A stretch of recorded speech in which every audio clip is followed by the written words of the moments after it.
MPC 3, what are we going to do if we can't track out our songs?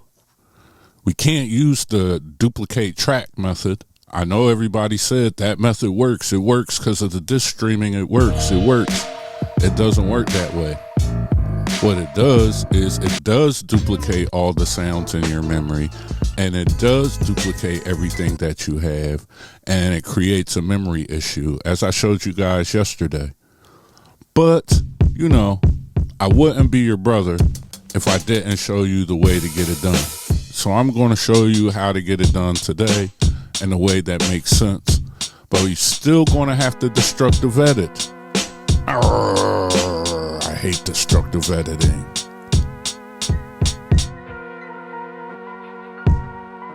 What's going on, guys? It's your brother O.T.G.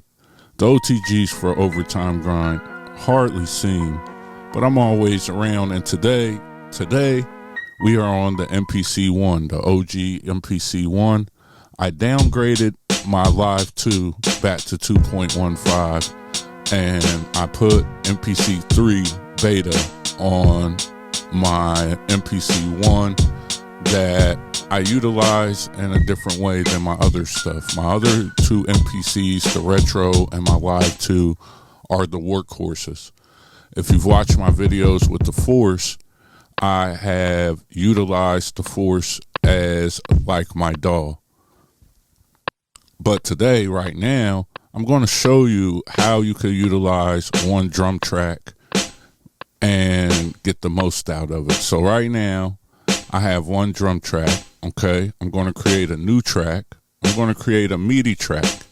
On that MIDI track, I'm going to long press, and I'm going to name it my kick, right? Now, I'm going to go down to my MIDI send, and I'm going to send it to the drum kit. Now, my pads, I'm going to have to go and set my pads to chromatic. Same thing we do now. Set the pads to chromatic. You could either do it from the front screen or press shift 16 levels and set your pads. And now your MIDI is set up to the same as your drum kit. So now I could record in my kick on one track. Now I could duplicate the track, long press, go in, rename this to a hi-hat or whatever I want to name it to. Boom, here's the snare. We go over here, we have that, and you could just start to build out your tracks. But the only way to do it and save yourself memory the right way is you can't just duplicate your drum tracks. And the thought process behind this is that it's a track. And in that track, all the audio lives in that track. When you duplicate that track, you're duplicating all the audio and everything in that track to another track, which now loads two of those sounds inside of your memory. This is one of the ways that we like the Ode 2.15 is because we have this separation where we can create tracks that essentially all point back to our one program. Well, MPC3, the same as in the Force, you're going to have to utilize MIDI tracks. Now, this will also cause another problem for you, but we'll get to that a little bit later on in the video when you want to get to arranging or if you want to try to record mutes. And if you mute the main drum track, you will mute everything else that is sent to that track via MIDI.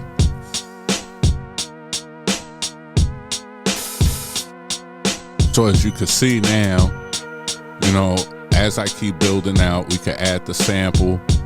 We can start to play out everything that we have. But utilizing this method, you know, we are going to have a bunch of tracks.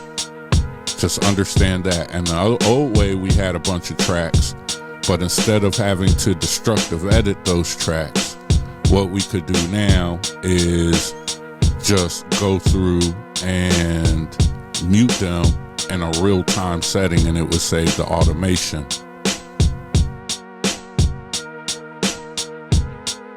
So now, once we do things, here's one of the glitches that I noticed too. And so I don't know if it's a bug or whatever it is, but you could see that when I loaded this instrument, it loaded it muted. I don't know why I did that.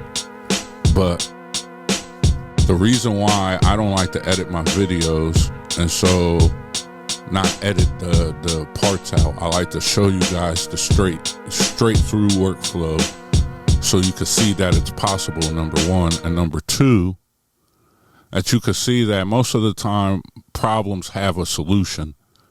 And if you are looking for the solution instead of just submitting to the problem, you could find a workaround. So the whole time while I'm sitting here, I didn't notice that it was muted, but I'm pressing pads, trying different things.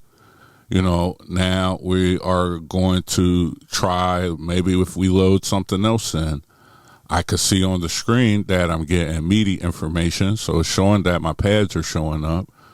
I'm waiting for the sound to load. You'll be able to see sound loading and playing, but we're not getting anything. So you start going through from top to bottom. All right, maybe our inputs or what about our inputs? We still don't have, we're showing sound there, but we're not showing sound on our main outs.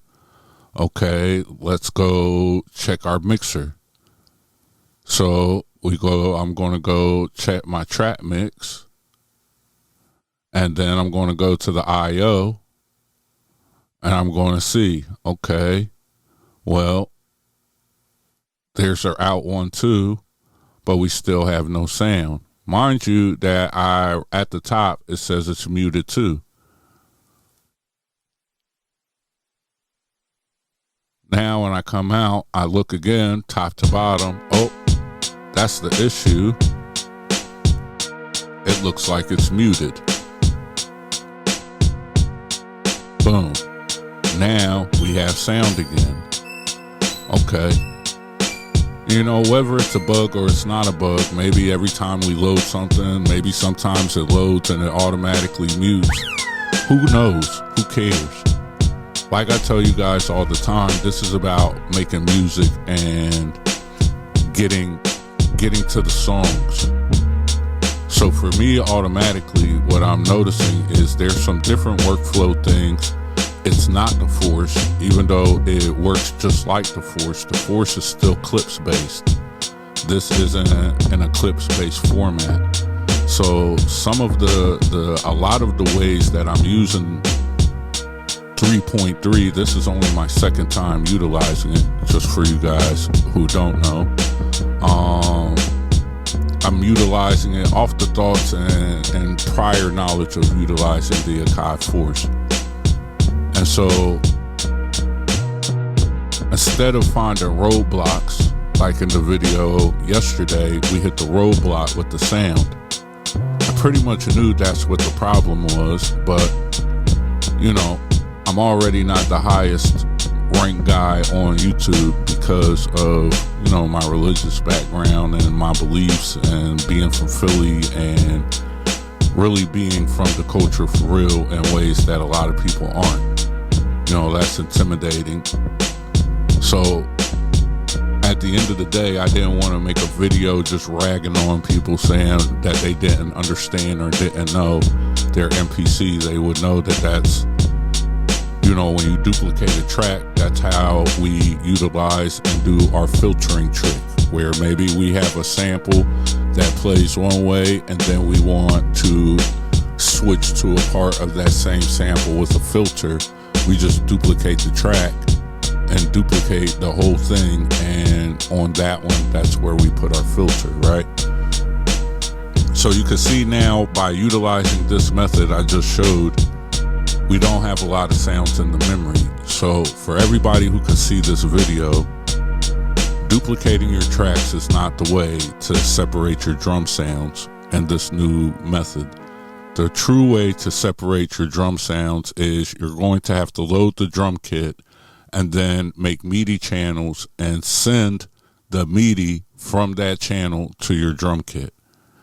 Now we're going to tackle this part of the arranger, we're inside of the arranger. And you know, in the old method, a lot of ways that we know how to, a lot of us who produce, we just copy out the sequence. You know, we duplicate the sequence out to 64 bars, however long, and then we come through and we do the mutes. People kept asking me, what does destructive editing mean? Well, here's the destructive edit. Because right now, you know, the way that it's set up, we don't have a razor. We don't have a space to cut the bars in half and kind of separate them. If we try to record our mutes, you could see this way, because I'm on a specific track, it says recording to an arrangement. But remember, our track 1 is the snare. So now while I'm doing all this, you know, if I mute my track 1 is going to mute my drum kit, which is now going to affect all of my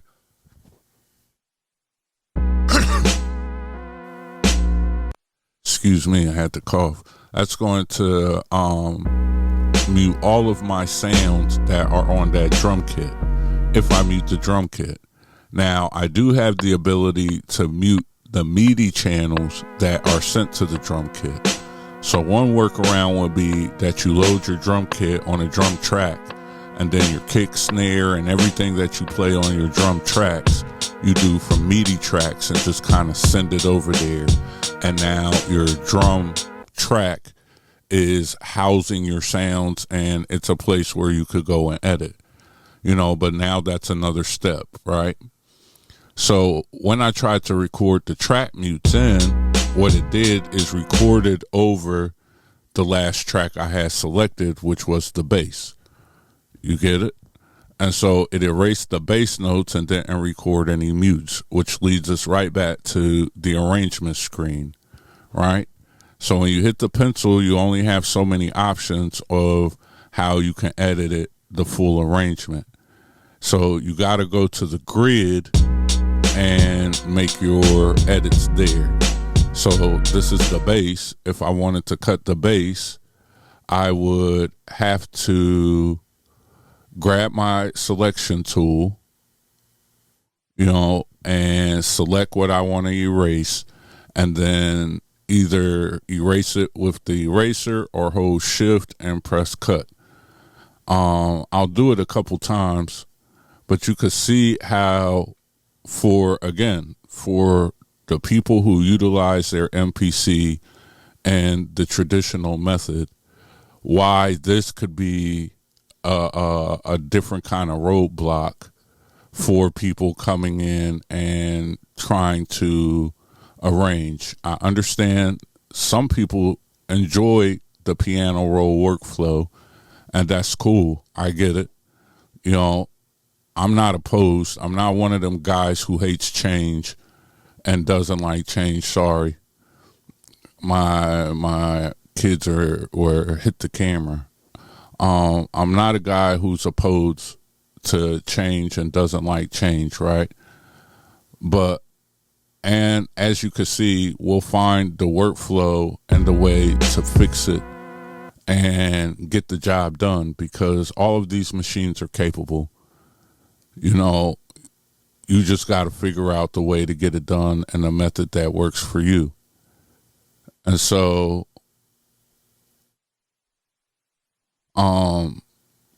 now we just got to go track for track and highlight and erase, highlight and erase, you know, section by section, piece by piece, bar by bar, brick by brick. Again, if you guys aren't from the culture, you might not know that comes from Snowfall. That's what Franklin said when they asked him when he was snapping on Leon about building the empire. But anyway, so I wanted to just show you guys, follow up with the video. I'll put the video in the description about my first 10 minutes.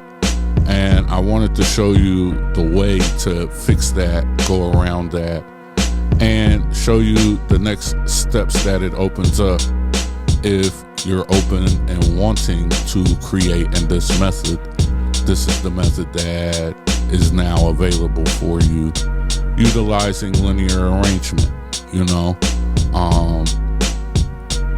I'm happy for everyone who loves MPC 3. I'm happy for all the people who can stay on MPC 2.15. I feel like the MPC, Akai, is the only company that has provided 7 years worth of updates. The MPC X came out 7 years ago, and they've provided 7 years worth of updates to all the machines from in the middle and from the beginning. And you have your options of how you want to work it. So like, share, subscribe, comment. Make sure you check out everything in the description, and hopefully you got some value from this video. And stay tuned. I'll show you some more things of how to work the 3.0 on the MPC. That's not the Force, but it's like the Force. Yeah. O.T.G.